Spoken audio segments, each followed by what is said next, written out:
How to add this PC icon on your Windows 10.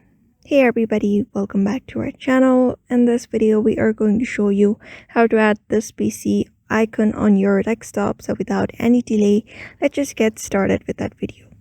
For that, go ahead and right click on it and head over to personalize, and you will be reaching this settings.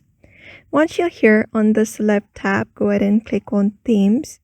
And after opening up your themes, you just need to head over to the desktop icon settings right here in the right side. And once you're here, this will appear on this your screen. Once you're on this section, you can just select up this PC and make sure you have check marked this computer one right here. And after you have check marked that, you can just go and click on OK. And once that is done, you'll be finding out this PC on your computer right on your screen. So you can also follow the same process in order to add this PC on your computer as well. So therefore, I hope this video was helpful to you, and thank you for watching this video.